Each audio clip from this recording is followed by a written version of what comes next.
pada kangen gak sih buat dengerin podcastnya Speak Up by Sidoarjo Bisa? Kita udah masuk di season yang ketiga loh. Jadi kalau misalnya selama ini kamu mungkin ketinggalan sama season 2 atau belum sempat nonton season yang pertama ya, Anda semuanya, kamu semua bisa lihat di sini nih ya. Langsung klik aja atau kamu bisa subscribe ke bawah, kamu bisa cek video kita banyak banget. Dan jangan lupa untuk kepoin Instagram kita di @sidoarjobisa.id. Dan gimana nih kabar kamu semua, dulur-dulur, masih pada sehat? Aku harap selalu sehat, nggak cuma sehat fisik tapi juga sehat mental dan pikiran. Karena memang selama pandemi di tahun yang kedua ini ya, masuk tahun 2021 kan udah 1 tahun lebih ya, 1,5 tahun lebih. Banyak yang terjadi, mulai dari pembatasan sosial dengan level-levelnya yang mungkin bikin kamu semua bingung. Aku harus gimana nih, aku harus cari ide apa lagi nih, aduh aku harus kerja di bidang apa, aduh aku pengen berbisnis tapi aku harus belajar gimana nih, banyak tempat ditutup nih. Mungkin di episode yang pertama ini bisa ngebantu kamu dulur-dulur untuk bisa kembali bangkit semangatnya dan bisa menciptakan ide baru, belajar sama sosok yang cakep banget ya kan, masih muda, belum 25 loh, belum seperempat abad ya kan, tapi udah ada yang punya ya. Jadi cewek Darjo minggir ya, cukup jadi teman aja ya. Kamu bisa belajar dari cowok yang satu ini yang humble, dia juga bisa dibilang pelopornya kopi susu di Sidoarjo. Yuk langsung kenalan sama Mas Arsya. Halo Mbak. Hai Mas Arsya. Halo. Apa kabar? Kok dirimu kayak Kenal. ya apa ngono ambe aku ngono. Alhamdulillah pandemi baik. Baik sehat, ya. Sehat semua, keluarga sehat semua. Sehat ya. Gimana sih kecil? Si kecil sekarang udah semakin ke titik tambah lucu. Kecil tambah lucu ya. Bikin orang kangen terus ya kayaknya. Asik. Pengen kalau habis dari kerja gitu pengen pulang. Udah umur berapa? Masuk 8 bulan ya. Masuk 8 bulan ya. Masuk 8 bulan berarti ini memang salah satu dampak positifnya pandemi ya. Bener. Menambah satu berkah ya Berkah. kan untuk keluarga kecilnya Mas Arsya di sini yang ownernya tada Mana Kopi. Udah ada yang pernah ke Mana Kopi atau mungkin baru dengar? Karena Mana Kopi ini masih bisa dibilang belum ada setahun ya? Belum. Kita Mana Kopi baru buka dari bulan Februari, tapi awal start jualan beneran itu dari Maret. Jadi Ya. ada sekitar 5-6 bulanan lah masih 5-6 jalan. bulan. Dan baru mulai istilahnya di awal tahun 2021 ya? 2021, benar. Yang jadi pertanyaan aku dan juga dulur-dulur nih ya, kok pede kamu Mas bikin bisnis baru buka tahun 2021 awal loh? PD nggak, sebenarnya kita kan nggak tahu ya Mbak ya, namanya istilahnya ada PPKM lagi atau enggak kan ya. Kita semua berharap semua pandemi ini segera berakhir kan ya. Kita nggak ngebayang ada namanya lonjakan yang sangat tinggi banget memang.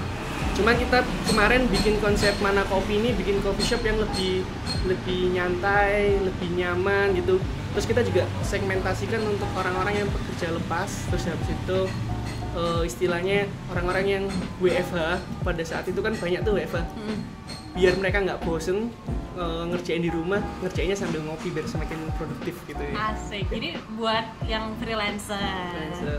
Yang namanya juga WFH itu WFH. di rumah, apalagi kalau misalnya kayak Mas Arsya ya udah berkeluarga, udah ada anak di rumah, malah kerja di rumah tuh malah makin ribet, Bener. nggak bisa fokus pasti. Nggak bisa fokus gara-gara ada anak. Bener, ada banyak distraksinya gitu kan ya, malah bikin tambah malas juga karena ntar aja lagi salah ke kamar dulu, mau tiduran, mau nonton Netflix. Kalau misalnya kita kerjanya di sebuah tempat yang di luar rumah dengan konsep yang masih aman di masa pandemi gitu ya, dan juga pas di kantongnya para freelancer, kenapa enggak? Benar, Gitu gitu. ya. Cuman Mas, bedanya nih sama tempat-tempat yang lain apa? Karena kan bisa dibilang nih Mana Kopi, dulur-dulur bisa lihat ini langsung di pinggir jalan. Ini di daerah jalan apa nih namanya? Mas? Raden Patah ya. Pas deketnya rumah sakit Siti Hajana. Depannya SMA Wali Songo. Depannya SMA ya? Heeh. Oh, itu SMA ya? SMA Wali Songo. Oh, SMA Wali Songo. Depannya SMA Wali Songo pas gitu kan ya. Bedanya sama tempat-tempat yang lain yang ada di sekitar sini, nah, dengan konsep yang mungkin bukan kafe. Oh ya maksudnya. Iya benar. Gimana maksudnya? Kalau di Mana ini bedanya sama yang lain, pertama memang jelas kita insya Allah mungkin pertama kalinya coffee house yang ada di Sidoarjo ya, karena yang kita lihat di Sidoarjo kan sekarang banyak kafe-kafe yang ngasih tongkrongan lebih luas gitu ya, lebih gede, isi tempat duduknya pun kalau kita nongkrong isinya 5-10 orang. Di sini kita memang bikin konsep yang lebih privacy gitu ya, jadi cuman untuk satu kursi 2-3 orang, terus nggak yang nggak apa ya, banyak tempat untuk orang nongkrong, biar mereka nyaman untuk kegiatan produktif sambil ngopi gitu sih saya bedanya. Jadi memang buat produktif bukan ya. Buat yang nongkrong geng-gengan gitu. Gitu nah. Oh, pas juga nih ya. Tapi sebelum kita ngomong lebih lanjut lagi soal Mana Kopi, mungkin dulu juga penasaran. Kan tadi kan di awal aku bilang nih, cowok masih muda banget, belum ada 25. Umur berapa sih? Sekarang umur 24. Umur 24. Kuliahnya di mana dulu? Kuliah dulu di Ubaya. Di Ubaya. Ubaya, ambil sistem informatika. Tahun 2015 angkatannya itu. Angkatan tahun 2015. Lulus tahun berapa? Lulus tahun 2019 ya. Cepat juga loh. Iya, agak telat sedikit ya. Untuk anak teknik informatika ya. Dan waktu itu memang cuman kuliah aja atau jangan-jangan nih bisnis udah dimulai dari kuliah? Jadi dulu kuliah sambil bikin usaha. Apa tuh? Jadi tahun 2014 itu bikin usaha namanya Ketan Jackson di Kauripan. Kayaknya sama ini ya, Mas Jack ya? Iya, bareng sama Mas Jack. Ada di episode keberapa, kalau mungkin dulu pengen tahu ada di episode kedua ya. Dari itu jalan sampai 6 bulan karena juga masih baru. Habis itu udah ada Instagram sih memang. Cuman cara marketing pemasarannya kita juga belum yang semaksimal kayak saat ini gitu. Jadi ya buat proses belajar aja sih kemarin itu. Oke. Terus beralih ke bisnis kopi-kopian gimana? Jadi dulu pas 2014 itu udah ada kopinya memang Mbak. Kita udah jual manual brew gitu. Terus kita juga udah jual cappuccino. Tapi pada saat itu masyarakat Sidoarjo belum teredukasi sama minuman kopi-kopi yang manual brew gitu, single origin gitu. Ya kan? Terus habis itu kita jualan, kita coba tes market di sana. Sampai kita pernah jualan bayar suka-suka kopi dengan single origin itu kita dibayar cuma Rp2.000 gitu istilahnya. Sampai ke titik itu gak bisa jalan, akhirnya kita berhenti. Tapi memang basicnya saya pribadi seneng kopi sejak tahun 2013 gitu. Hobi sih, hobi ngopi istilahnya. Hobi ngopi sampai akhirnya Mas Arsya ini bisa memperkenalkan dan mempelopori kopi susu pertama di Sidoarjo. Namanya adalah Om Kopi. Om Kopi. Ya, kenapa nggak Sugar Daddy Kopi? Karena dulu kan masih Om. Oh iya ya, dulu sukanya Om, sekarang Sugar Daddy ya. Nanti aku titip ya yang Sugar Daddy Kopi ya. Om Kopi ini juga ada di daerah Kafling ya? Ada di Kafling. Di mana ya? Dia depan sebelumnya Sabuki, dia jadi satu sama induknya. Kalau dulu Kedai Putih, sekarang ganti Combine. Oh, yang di pinggir Jalan Raya Utama yang sebelum ke lampu merah arah Pagerwojo. Benar, arah Kafling itu. Arah Kafling ya, jadi yang dari arah Gor ya. Nih kamu dulu juga bisa mampir ke sana nih. Apalagi Om Kopi ini juga dimulainya dari kampus ya, waktu dari Ubaya juga ya. Benar, dari jadi Ubaya. Yang anak-anak Ubaya mungkin pernah nyobain Om Kopi. Ini ownernya. Yang pernah masih pada inget CFD nggak nih? Car Free Day masih inget nggak? Kita pernah punya merayakan yang namanya kebebasan berolahraga di Car Free Day. Mungkin pernah nemuin bootnya Mas Arsya? Pernah buka juga ya di Car Free Day? Jadi dulu kita jualan Om Kopi pertama itu sama mantan pacar ya, sekarang udah jadi istri. Dulu seneng ngopi, terus diajakin sama istri itu ke kopi susu Surabaya. Pada saat itu kan memang belum ada di Sidoarjo. Terus kita pikir juga sepertinya bisa booming nih di Sidoarjo dengan bawa kopi susu. Akhirnya kita jualan dulu lah, coba tes market di kampus-kampus supaya teman kita ingin tahu rasanya gimana sih dari mereka. Akhirnya mereka juga bilang enak semua gitu. Terus kita coba lebih ke pasar yang lebih gede. Kebetulan dulu ada Car Free Day tuh ya. Car Free Day tempat untuk, kalau menurut saya tempat untuk tes market paling pas di sana. Karena kan di Car Free Day itu ada kalangan anak muda, orang tua, keluarga, anak-anak. Tinggal kita cari produk kita itu cocok sama mana sih di situ, kan semua ada orang tuh. Mereka nyoba gitu. Sayangnya sekarang udah nggak ada CFD ya. Kita mau tes market juga kayaknya ini lebih challenging tapi menarik juga. Ada nggak dulur-dulur yang dulu pernah nyoba-nyoba jualan di CFD kan banyak ya kan? Waktu itu dirimu berarti udah punya tempat atau masih jualannya itu tadi di CFD ngasih ke teman-teman atau gimana? Iya, masih di CFD sama masih online kita. Jadi bener-bener fokus sampai 4 bulan. Om Kopi tuh surveinya lumayan lama sih Mbak. 4 bulan itu cuma untuk survei produk doang, mulai dari rasa sama marketnya sampai baru ketemu sama partner kita Om Kopi namanya Bagus itu. Kita buka baru di Kedai Putih dulu. Jadi sewa lahan, bikin kopi to go pertama di Sidoarjo dengan konsep yang nggak gede-gede banget, cuman kotak doang gitu.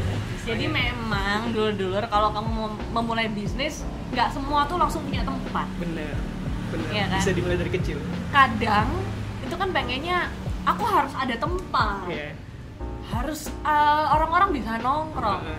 Tapi kita nggak bisa idealis kayak gitu, bener nggak sih Mas? Atau gimana menurut pandangan Mas Arsya? Atau kalau bisa online aja, kalau nggak ada modal nggak usah buka tempat atau gimana? Tergantung sama konsep produknya yang pertama, terus sama kemampuannya kita sih, kemampuan Kak saya dulu. Jadi kalau memang kemampuan itu dari segi finansial, terus habis itu dari segi persiapan produknya, kalau memang belum siap, ngapain kita buka yang harus besar dulu gitu misalnya. Dari segi manajemennya mungkin atau dari segi segmentasi pasarnya masih belum jelas karena kita masih meraba-raba, pokoknya kita punya satu yang prestis gitu misalnya. Kita mendingin prestis baru ke arah bisnisnya. Itu kayaknya bakalan agak lebih susah sih. Mending kita coba kecil-kecil dulu. Memang kalau ada prospek kita bisa kembangin yang lebih gede. Ini menarik karena banyak orang sekarang berlomba-lomba, apalagi dengan hadirnya Kafling DPR ya di studio, banyak kan berlomba-lomba tuh pengen punya kafe atau yang ada tempatnya pokoknya gitu kan ya. Cari ada tempat yang rame, tempat yang itu banyak orang ngumpul, ya apa caranya semua pada buka di sana. Kemudian ini pas lagi pandemi juga nggak banyak juga kita nih mungkin dulu juga sempat nonton season yang kemarin. Ya terpaksa harus tutup sementara atau mungkin ada yang baru mulai ternyata nggak bisa bayar kontraknya juga. Itu kan mungkin kalau kita ngelihat dari cerita Mas Arsya, kenapa nggak mulai dari yang kecil-kecil dulu aja? Kalau memang dulur-dulur belum punya duit untuk yang namanya sewa tempat kayak gitu ya. Nah menariknya lagi karena ini dimulai dari kuliah dan Mas Arsya ini nggak ada kaitan kuliahnya sama bisnis. Bener nggak sih informatika? Bener, informatika lebih ke arah. Kok nggak pakai kacamata, nggak minus kayak aku? Kan lihat komputer terus ya? Dulu pakai kacamata dulu, kalau Instagramnya pakai. Oke, berarti kalau udah selesai nggak main komputer udah nggak usah pakai. Berarti kalau kamu anak informatika pengen nggak pakai kacamata atau pengen nggak minus lagi, nggak usah lanjutin kerja di bidang informatika. Gak gitu ya konsepnya ya. Tapi waktu lulus kuliah sempat kerja atau tetap bisnis? Alhamdulillah selama habis lulus kuliah belum pernah ngerasain kerja di kantor sih istilahnya. Belum pernah ikut orang misalnya gitu. Tapi dirimu informatika ubaya men. Kayak maksudnya informatika tuh kan sekarang tuh lahannya banyak. Benar. Kenapa sih nggak kerja dulu aja? Atau maksudnya ya kerja ambil bisnis lah. Lulus SMA itu udah pengen punya usaha memang Mbak. Lulus SMA itu pengen cita-citanya pengen jadi usaha sih dulu kecilnya. Jadi pas masuk ubaya itu sebenarnya tuntutan dari orang tua karena kalau kata orang tua kuliah itu harus masuk ke teknik gitu ya, baru manajemen istilahnya. S2 manajemen aja teknik gitu.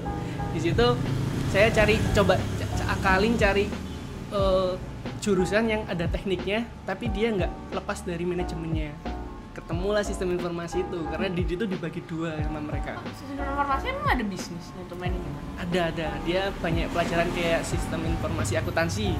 Berarti kan kita juga harus ngajarin pengantar akuntansi gitu kan. Terus habis itu ada mata kuliah lagi namanya kewirausasahaan gitu kan. Itu kan masih macam-macam gitu. Ujung-ujungnya sistem informasi sama sih. Dia kan waktu itu ngambil konsentrasi apa? Konsentrasinya ke manajemen. Jadi masih dapat tekniknya ya. masih dapat. Jadi setelah lulus itu udah difokusin lagi untuk coba bikin usaha karena kebetulan hobinya juga ngopi sama sekarang lagi hobi foto. Jadi ya hobi itu kita bikin bisnis. Tapi ini unik. Ya.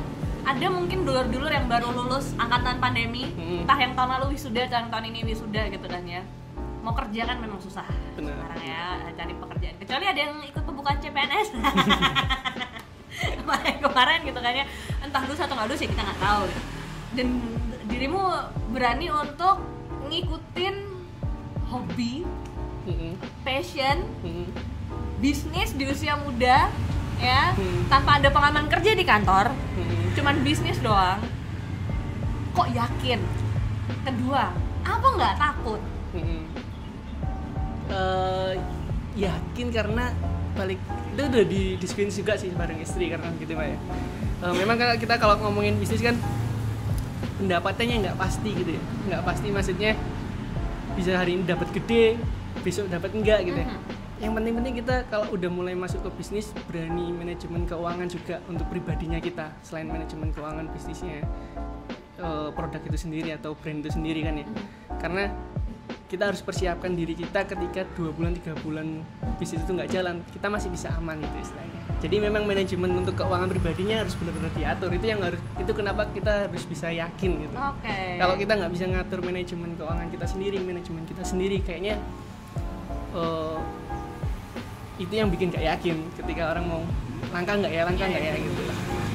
Kalau kita bikin bisnis, sebelum bikin bisnis aja cara kita ngatur duit sendiri. Bener, maksudnya itu. Aja mawut-mawutan ya kan, kayak nasi goreng gitu kan. Apalagi kalau kamu menyisihkan untuk bisnis, tambah awut-awutan mungkin ya. Berarti harus memang punya dana darurat 3 sampai 6 bulan ke depan ya. Kalau memang pengen berbisnis. Nah, kita kayaknya dari tadi ngomongin soal bisnisnya Mas Arsya, kalau belum nyobain produknya nggak lengkap nih ya. Kita akan panggil artis TikTok kita untuk membawakan ini adalah signature-nya dari Mana Kopi. Nah, ini dia nih. Ini apa akun TikToknya ada nggak? Ada. Kayak namanya Alfian. Oh, Alfian. Oh, yang sering masuk FYP. Bener. Oh my god, ini tuh ternyata sosok di balik FYP. Makasih ya Mas Alfian ya. Ada ini apa nih yang pertama ini? Itu Mana Presso. Signature-nya dari Mana. Dia ada rasa kopi sama buah. Oh, kopi sama buah. Buahnya kebetulan buah Sunkist asli, kita handmade sendiri. Kalau yang ini? Ini Choco Mana Blend. Oh, jadi ada yang non coffee ya? Ada non coffee tapi basicnya sama-sama rasa Sunkist-nya. Jadi taste-nya lebih seger gitu. Kita coba ya. Boleh aku coba? Ambil sedotan yang ini ya. Kalau minum kopi pakai sedotan apa ya? Enak ya pakai apa kalau kopi? Kalau es enak pakai sedotan sih. Sedotan ya, nggak apa-apa ya, biar tidak tumpah ya. Ini adalah espresso Mana.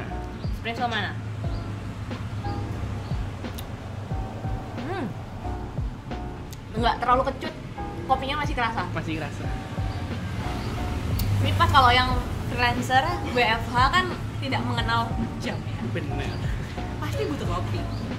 Siang udah ngantuk pasti kan. Nah, minum kopi di mana? Mana Kopi. Enak nih. Kalau yang ini kayaknya aku sempet nyoba nih ya. Masa semua tak minum, Ref? Diminum aja. Gak apa. Ya, aku sih mau Dihabisin. Oh, ini seneng banget. Ini aku coba ya. Ini adalah Choco Mana Blend. Nih, lihat ya. Sama-sama dicampur sama buah Sunkist ya.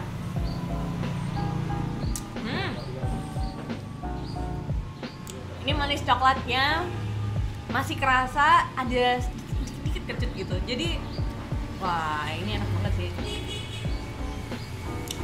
Aku udah habis 1 gelas sebelumnya. For information ya. By the way, ini nggak cuma ada kopi dan coklat, tapi ada juga Amarta Salad. Iya. Pernah denger nggak Pak Amarta Salad? Bukan pernah lagi, saya beberapa kali order. Jadi Anda yang punya. Kebetulan saya sama istri sekarang jadi kayak partnernya si foundernya Amarta sih. Jadi ada namanya founder namanya Nilam Amarta. Dia memang udah nyiptain brand Amarta itu udah dari tahun lalu kebetulan. Terus tempatnya di Untung Suropati. Setelah itu terus aku cariin nggak ada ya. Akhirnya Nilam ketemu partner bareng sama kita. kita konsep ulang tuh si Oke. Amarta Salahnya. Jadi salad bar pertama di Sidoarjo. Wih. Kalau mbaknya dulu kemarin mungkin online ya, online. Kalau di situ udah kelihatan barnya, jadi bisa ngelihat produksi potong saladnya. Memang kita usahain buahnya fresh di sana si Amarta itu. Amarta Salad fresh, ready, nggak Langsung. pakai PO, itu yang paling enak. Karena kalau dari salad PO lagi pengennya sekarang, agak lama ya nunggunya sampai besok gitu kan ya. Ada Amarta Salad. Itu lokasinya di mana? Lokasinya di Magersari Permai, depannya ini bidang kesehatan Sidoarjo. Oke, daerah Magersari ya. Atau bisa pesan di ojek online. Benar, langsung. Ya. Mana kopi sama Om Kopi juga ada di Kamars atau harus ke sini? Kalau si Om Kopi ada karena dia konsepnya coffee to go. Kalau sini memang nggak ada. Kita fokuskan untuk dine in. Oh, konsepnya memang dine in ya. Jadi menikmatinya di sini. Aman juga karena di atas itu ada Outdoornya. outdoornya ya. Bener. Wah, jadi ini memang bener-bener mungkin kalau dulu lihat kok kecil ya. Memang tempatnya rumah. Kayak rumah dibuat homey. Kayak kamu bener-bener kesini tuh kayak wes nyangkruk nang omah nggak? Jadi kita bagi 3 mbak di sini ruangannya.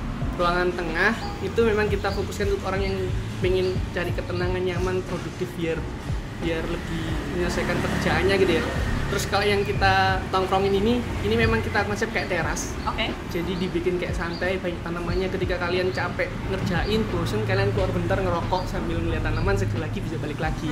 Nah kalau atas memang kita konsep untuk nongkrong, bener-bener kalian teriak-teriak di sana, main Uno, main catur, boleh lah di atas itu. Boleh lah. Jadi memang tempatnya sesuai dengan keinginan hati. Bener, keinginan hati. Mau nongkrong di atas, mau bawa laptop sambil tanpa ada suara bising, bisa juga. Karena ini bisa dijamin ya, kalau yang di bawah yang aku suka tuh memang bikin kita tuh untuk fokus ngerjain tugas. Karena kan untuk tempatnya, mejanya kan cuma 2-3.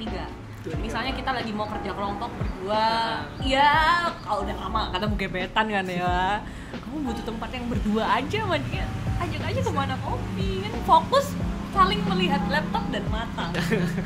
Iya gak sih? Mas, tapi apa nggak takut nih? Ini kan pandemi, PPKM udah berkali-kali. Ini baru buka juga sebenarnya. Banyak teman-teman yang punya tempat offline, ada lokasi kafe yang gini tuh terpaksa harus tutup. Kalau Mas sendiri gimana? Apalagi nih sekarang gini Mas, sorry aku potong lagi. Sekarang serba digital. Bener. Orang-orang udah males keluar. Sekarang semua pesan online. Gimana? Jadi di konsep Mana Kopi kemarin memang jadi tantangan baru ya buat kita ya. Tiba-tiba kita buka, terus habis itu ada PPKM yang dimana biasanya kita dapat revenue streamnya itu dari orang-orang yang nongkrong di sini terus ngerjain. Ternyata tiba-tiba ada PPKM kan berarti nggak bisa nongkrong tuh. Kita kemarin sampai, tapi alhamdulillah kita masih buka saat PPKM kemarin, tapi khusus untuk take away sama delivery online. Jadi barista kita yang nganterin ke rumah masing-masing customernya kita. Jadi biasanya kalau mereka di sini ketemu lewat barista, ngobrol lewat bar, dia bisa ketemu langsung pas nganterin ini. Berarti ini juga jadi salah satu cara adaptasi di masa pandemi ya. Mau nggak mau jemput bola ya. Iya. Mungkin juga bisa nyesuaiin. dikirim sama teman-teman yang lain yang punya bisnis. Kita kalau udah masuk pandemi gini udah nggak bisa idealis sih. Iya benar. Iya Mas ya. Iya benernya kalau udah penyelesaian kayak gini, balik lagi kita harus nyesuaiin kebutuhan customer biar bisa nikmatin produk kita tuh kayak gimana sih gitu maksudnya ya. Menyesuaikan Penyesuaian, kebutuhan udah. customer. Karena bisnis ini bukan untuk kesenangan pribadi, tapi untuk ngejangkau orang kan, dan kita juga harus ngebiayain karyawan. Menarik. Ini menarik banget. Bahkan kita juga harus kreatif dengan ide-ide di sosmed ya. Bener. Perlu nggak sih kita tuh kayak sewa jasa social media consultant atau ya yang berkaitan dengan sosmed dan dunia kreatif, gimana kalau menurut Mas?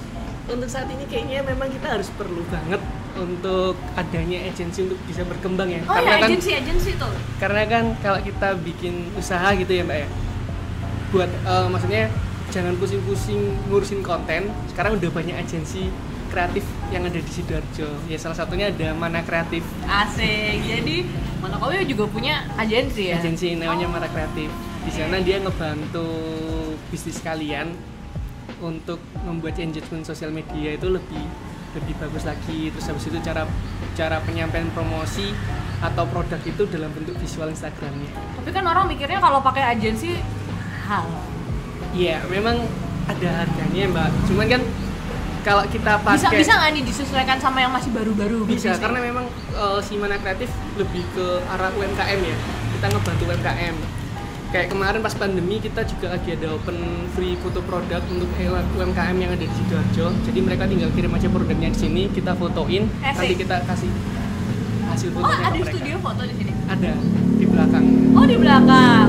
Itu studio foto saat ini masih kita pakai, tapi untuk ke depan kita bakalan kasih sewa, istilahnya menyewakan untuk teman-teman fotografer apa ya? Beneran disewain? Wah, ini jadi harapan baru buat teman-teman fotografer dan videografer. Di saat kamu bercita-cita punya studio sendiri, tapi karena pandemi datang mau nggak mau mungkin dananya dialihkan buat yang lain atau belum sempat punya namanya studio pribadi, kamu ke Mana Kopi aja. Ada Mana Kreatif di belakang sana yang menyewakan ya studionya buat teman-teman fotografer, videografer, atau kamu mungkin yang punya bisnis mau produknya difotoin bisa ya di Mana Kreatif ya. Kok kabeh mbok bisnis no Mas? Jahat ya? Semangar Pak wong iki. Ya masih 24 tahun. Bisnisnya udah banyak. Gila sih. Dari temen sih Mbak, relasi. Karena punya temen relasi, punya ide kreatif gitu. Ya kita gandeng. Karena ngomongin relasi berarti temenmu banyak. Gimana caranya bisa berbisnis dengan teman tanpa ngetoi kalau kita tuh peres cuman pengen sekedar bisnis sama dia, atau gimana nih? Karena kan kadang nih zaman sekarang kita cari temen lewat online gampang. Kadang kan kita udah pengennya aku pengen berbisnis sama nih anak nih, kayaknya oke nih kalau aku jadi dia investor atau apa. Tapi gimana supaya tetap kelihatan tulus? Balik lagi sama tanpa niatnya. kehilangan makna. Maksudnya gimana? Maksudnya memang kalau kita berniat untuk berpartner itu memang harus niatnya harus benar-benar tulus Mbak ya. Benar-benar usaha bareng di mana bisa mau ngembangin si brand itu bersama. Dan kita harus kayak transparan gitu sih, jujur gitu sih. Kalau kita udah niatnya udah nggak baik juga susah untuk dapat investor gitu. Tapi kalau kita jujur baik sama orang, misalnya atau gimana lah, normalnya orang gitu ya, bakalan datang sendiri sih teman-teman. Jujur dan memang niatnya dari awal baik, dan mungkin bisa dibilang ketambahan to the point aja kali ya. Nggak perlu yang kayak kita DM dia, kan udah dikomenin semua. Ternyata memang sebenarnya niatnya untuk berbisnis, ya udah ngomong aja kayak kita ketemunya di Mana Kopi, ada mau ngomongin bisnis nih, kayaknya oke nih kalau ngobrol sama kamu gitu kan ya. Belajar banyak dari Mas Arsya, makanya kalau mau ketemu sama Mas Arsya boleh langsung ke Mana Kopi aja. Kalau pengen tahu Instagramnya di mana Mas Mana Kopi? manakopi.sda itu untuk Instagram si Mana Kopi. Kalau mau lihat Mana Kreatifnya ada di Mana.kreatif, ada di Amarta Salad juga. Amarta Salad juga sama ada. om.co.pi kopi. om.co.pi ya, ada om.co.pi, ada Amarta Salad ya kan, ada juga manakopi.sda, sama juga mana.kreatif. Empat-empatnya follow aja semuanya, ada di bawah sini. Nanti kalau misalnya mau Mas Arsya membuka nggak nih ruang diskusi buat teman-teman, boleh pokoknya datang aja ke Mana Kopi ya. Ada pesan dan kesan, harapannya ke depannya dari Mas Arsya sendiri, atau mungkin ada target atau ada event apa mungkin terdekat, atau ada promo apa terdekat buat dulu Sidoarjo mau disampaikan, silakan. Kalau harapannya semoga semua tetap dalam keadaan sehat ya. Itu yang terpenting untuk saat ini. Segera selesai pandeminya agar bisnis teman-teman semua juga bisa berjalan dengan baik sih, itu aja harapan saat ini banget. Dan semoga Mana Kopi, Mana Kreatif, Amarta Salad dan juga Om Kopi selalu sukses berkembang ya. Buat teman-teman yang mau berpartner atau mau ngobrol-ngobrol sama Mas Arsya, silahkan datang aja ke Mana Kopi di Jalan Raden Pata, Pucang Anom 109 depan Wali Songo. Depannya Wali Songo ya. Thank you ya buat dulur yang udah dengerin. Sampai ketemu di episode selanjutnya. Stay safe and stay healthy. Jangan lupa follow Instagram sidoarjobisa.id dan juga subscribe YouTube kita sama Spotify kita ya.